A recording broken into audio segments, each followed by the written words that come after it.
आपके बिहार में एक बहुत सुंदर त्योहार होता है छठी मैया का, जो बड़ा कठिन व्रत है। बिहार में माताएं अपने पति की लंबी आयु के लिए बहुत कठिन व्रत करती हैं। छठी मैया का उगते हुए सूर्य को जल देना, अस्त होते हुए सूर्य को जल देना है, और फिर छठ मैया की पूजा करना। और मुझे तो सबसे सुंदर लगता है जब माताएं यहां से लेके यहां तक मांग भरती है ना, आहा, बहुत अच्छा लगता है। पूरे आस्था चैनल के माध्यम से बहुत सारी कंट्रियां देख रही हैं आपको। जितनी सुहागिन माताएं वो पूरा यहां से लेके यहां तक लगा के आया करो, बहुत ब्यूटीफुल पिक्चर आती है उससे। हाँ हाँ, आजकल तो बहुत सारे काम तो पिक्चर के लिए करने पड़ रहे हैं, करें क्या? आजकल पिक्चर का जमाना है, भक्ति तो हो ही नहीं पा रही है, पिक्चर ही हो पा रही है। वृंदावन भी वृंदावन के लिए नहीं जाते हैं, एक रील बनानी है इसलिए वृंदावन जा रहे हैं। बताइए, वहां थोड़ी देर के लिए चले गए थे गंगा जी के तट पे, कितने लोग सिर्फ फोटो खींच रहे। हमारे यहां तो यहां से भरते मांग, आजकल तो भरते नहीं हो, टुन्न करके खत्म।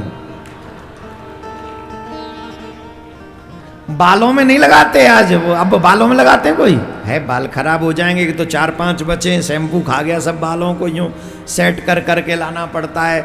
और कईयों को तो वो फिर नकली मामला भी सेट करना पड़ता है ऊपर से। नहीं, यहाँ बक्सर में मिलते हैं कि नहीं मिलते हैं? अरे बालों की छोड़ो, जटाएं भी नकली मिलने लग गई हैं। बताओ क्या नाटक शुरू किया लोगों ने। अरे राम राम राम राम। अब नकली जटाओं पे तुम ताली क्यों बजा रही हो? तो वो जो भरते हैं ना माताएं यहां से लेके यहां तक, वो क्या बोलते हैं उसको? मांग ही बोलते हैं, कुछ और। हाँ, कल से एवरीडे लगा के आना। वो जो सुहागिन माताएं हैं वो सब लगा के, पूरा दुनिया देखेगा तुम्हारा संस्कृति, गर्व करेगा कि बक्सर की माता बहन देखिए अपनी संस्कारों से कितना पूर्ण है। अभी मत ताली बजाओ, कल के बाद बजाना, जब चारों दिन ऐसे करके आओ। हाँ, उससे फोटो भी अच्छी आएगी। हमारे बच्चों को इन मॉडर्न स्कूलों ने चरित्रहीन बनाने में पूर्ण भूमिका निभाई है। माता बहन ध्यान देंगे, आज इन मॉडर्न स्कूलों के कारण न पति सुरक्षित है न पत्नी सुरक्षित है। अब बताइए कितनी क्रूरता आ गई होगी हमारे हृदय में। पति के ऊपर गाड़ी चढ़ा दी, पति के ऊपर गाड़ी चढ़ा दी। एक वो कुल्लड़ जैसे मुंह वाला, मैं कह रहा हूं अगर बनाने वाला कुल्लड़ भी अच्छे से बनाए तो वो कुल्लड़ अच्छा होगा। कौन है वो? साहिल। अरे जाके चक्कर में एक बेचारा ड्राम में चले को का वो साहिल ही था ना, है ना? हाँ, बताओ उसकी शक्ल देखो, कुल्लड़ से भी अच्छी है क्या? क्या आकर्षण रहा होगा कि उस कुल्लड़ वाले के चक्कर में अपने पति के इतने टुकड़े, इतनी निर्ममता, इतनी निर्दयता। जिसके साथ 7 फेरे लिए हैं उसे हम, उसके साथ हम ऐसा व्यवहार कर सकते हैं? कहीं कोई पत्नी को जला रहा है, कहीं कोई पत्नी को छोड़ के आ जा रहा है, कहीं कोई पति को मार दे रहा है, कहीं कोई बेटे को मार दे रहा है। और अभी तो एक नया कांड हो गया। बताओ, अरे राम राम, हे भगवान, एक काम कर, तू धरती उठा ले भाई, दूसरी बना, दोबारा भेज कोई सिस्टम। अब बेकार है। अब पूछो हुआ क्या? पूछ तो लो, क्यों कह रहा हूं मैं। होने वाली सास होने वाले जमाई के साथ फरार।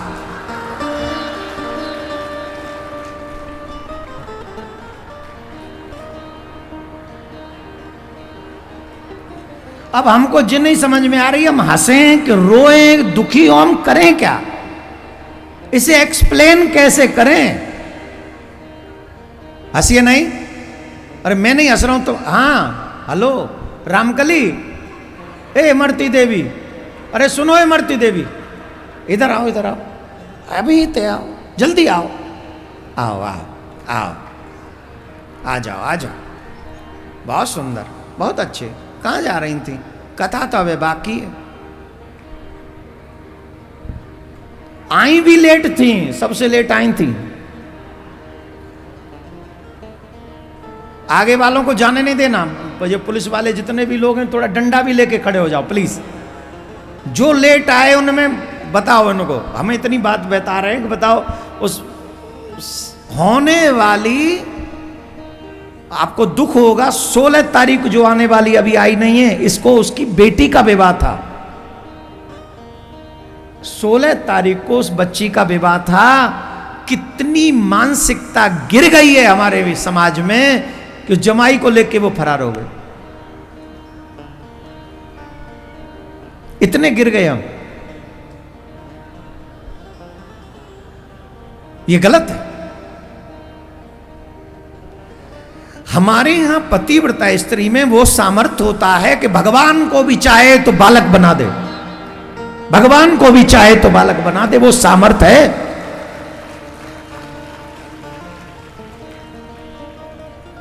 सती अनुसुईया जी ने, जिनका चरित्र हम पढ़ रहे हैं,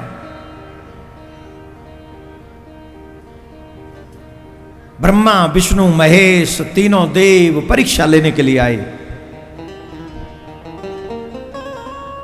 और जिस समय परीक्षा लेने के लिए आए उस समय मां सती अनुसुईया स्नान कर रही थी। तो तीनों ने कहा मां भिक्षाम देहि भिक्षाम देहि भिक्षाम देहि। मां ने कहा मैं समय स्नान कर रही हूं, थोड़ी देर प्रतीक्षा कर लीजिए। अरे बोले संत प्रतीक्षा करेंगे कोई, हम प्रतीक्षा नहीं करेंगे, तुम नहीं दे सकती हो तो मना करो, हम चले जाएंगे और किसी के आगे द्वार पे मांगेंगे।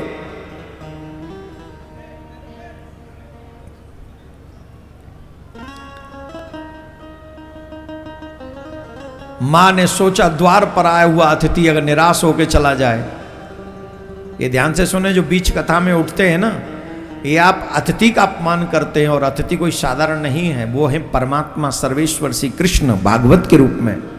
जो आप बीच में छोड़ के जाते हैं उनका अपमान है। जैसे आप ऐसे समझो आप किसी के घर में गए और वो आपसे थोड़ी देर हाय हेलो किया और आपको घर में छोड़ के निकल गया, ईमानदारी से बताओ आपको अच्छा लगेगा क्या बुरा? जोर से बोलो। और वो भी तब जब तुम उसका भला करने गए हो, हित करने गए हो। भागवत भी तुम्हारा हित करने आई है, तुम्हारा उद्धार करने आई है। हालांकि तुम्हारे दो चार के चले जाने से भागवत में कोई रस में कमी नहीं आएगी, पर एक भी क्यों भगवान की कथा का अपमान करे? एक भी क्यों वो अपना उद्धार छोड़ दे कि हम एक भी अपना उद्धार नहीं करवाएं? कराना है हम सबको अपना उद्धार। साक्षात कृष्ण विराजमान है यहां पर। एक सेकंड की भी कथा हमको छोड़नी नहीं चाहिए।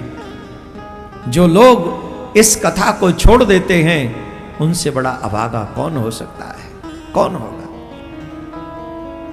द्वार पर आए हुए अतिथि का स्वागत न हो तो गृहस्थी के सब सत्कर्म नष्ट हो जाते हैं।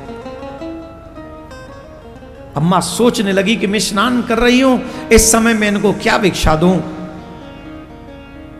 तुरंत उन्होंने हाथ में जल लिया, अपने पति देव का नाम स्मरण किया और पति देव का नाम स्मरण करके तीनों देवताओं को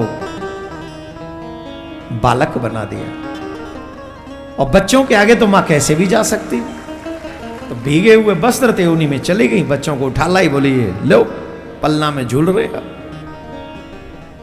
झूलो। पुत्रदेव, एक पालक, एक रचयिता, एक संहार करता, वो मां के यहां बालक बने घूम रहे हैं, झूल रहे हैं पलना। ब्रह्मा विष्णु शंकर जी झूल रहे पलना। माता अनुसुईया ने अंगना में डाल दियो पलना।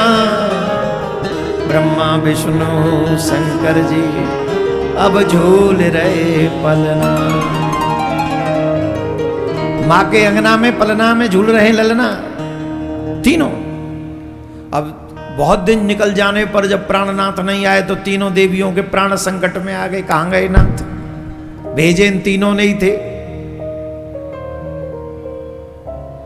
ढूंढ रही हैं कहां है प्राणनाथ, कहां है प्राणनाथ। ये चरित्र हम इसलिए सुना रहे हैं, आजकल जो फ्रीडम के नाम पर हम कुछ भी मनमाना कर रहे हैं, ये किस पतन की ओर लेके जा रहा है, हम क्या खो रहे हैं, ये हमें समझना चाहिए। एक पतिव्रता स्त्री जो भगवान से पहले अपने पति को मानती है, उसकी सामर्थ्य देखो क्या है। ये व्हाट्सएप और फेसबुक वाली देवियां नहीं जान पाएंगी कभी भी इस महत्व को, कभी भी नहीं।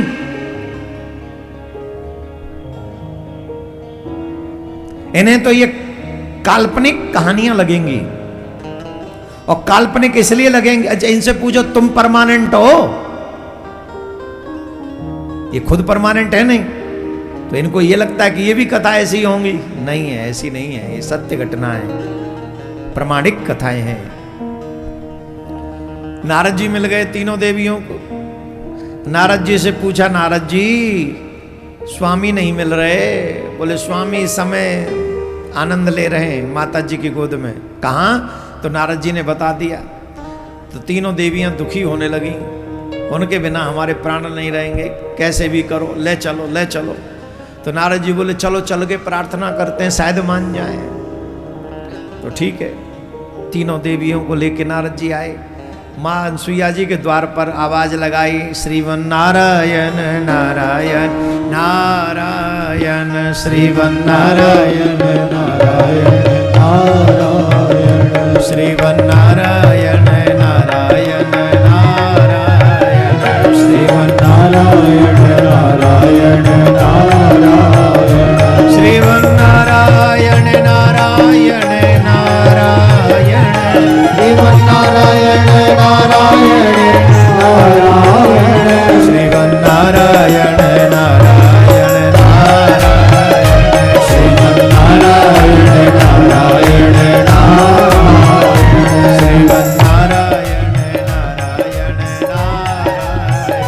श्रीवन नारायण नारायण नारायण। सती अनुसुईया जी बाहर आई, नारद जी आए, अरे अरे महाराज महाराज महाराज जय हो। माता जी यहाँ से जा रहा था, सोचा आपके दर्शन कर चलूं। अरे आप तो दर्शन देने आए। अरे माता जी ऐसे नहीं। माता जी ये तीनों कौन हैं? बोले तीनों आपकी पुत्र वधू हैं। क्या कह रहे हो? बोले हाँ पुत्र वधू है। अरे महाराज मेरे बालक तो बहुत छोटे छोटे हैं, बहुएं इतनी इतनी बड़ी। बोले माता जी आपके बालक छोटे छोटे हैं, बहुत समय लगेगा आपको पालने में, बड़ा करने में। इन तीनों को एक एक दे दो, अपना अपना अपने आप पाल लेंगी ये। काहे आप टेंशन लेते, इन तीनों को दे दो। अरे नारद जी सच्ची सच्ची बात बताओ, ये कौन है? बोले माता जी सच तो आप भी जानती हो कि वो कौन है। क्या आप नहीं जानती हो? मुस्कुरा दी, आप ही बता दो। बोले वो त्रिदेव हैं जो आपके घर बालक बने बैठे हैं, और ये त्रिदेवों की गृहिणियां हैं। अपने पति का वियोग नहीं सह सकी हैं, इसलिए आई हैं आपके द्वार पर, इन्हें आप स्वीकार कर लो। तीनों देवियों ने कहा मातेश्वरी हम आपके तप को नहीं समझ सकी। ध्यान से सुनिए, हे माताराम, जिन लक्ष्मी की पूजा ब्रह्मांड करता है दीपावली के दिन, जिस पार्वती माँ की पूजा, दुर्गा माँ की पूजा नवरात्रों में अभी अभी करके चुके हो तुम लोग, जिस ब्रह्माणी से हम विद्या की आकांक्षा रखते हैं, इच्छा करता पूरा विश्व, एक सृष्टि का रचयिता, एक सृष्टि का पालन करता, एक सृष्टि का संहार करता, तीनों देव, उस पतिव्रता की सामर्थ्य के आगे शून्य, शून्य।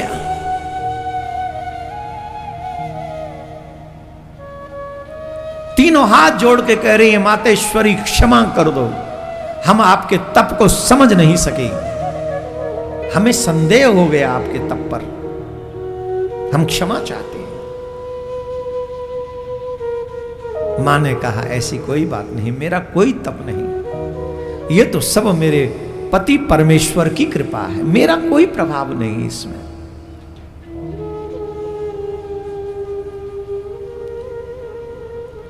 जो स्त्री अपने पति को ही भगवान मानती है, अगर उसने जीवन में कभी भगवान की पूजा न की हो, आप विश्वास मानिए भगवान उसकी पूजा किए बिना नहीं रह सकता।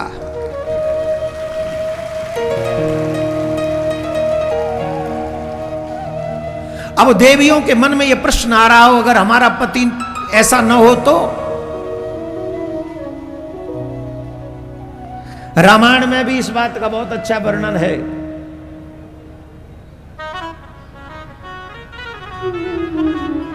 पति अंधा हो, लंगड़ा हो, लूला हो, क्रोधी हो, कामी हो, भोगी हो, रोगी हो, कोढ़ी हो, निर्धन हो,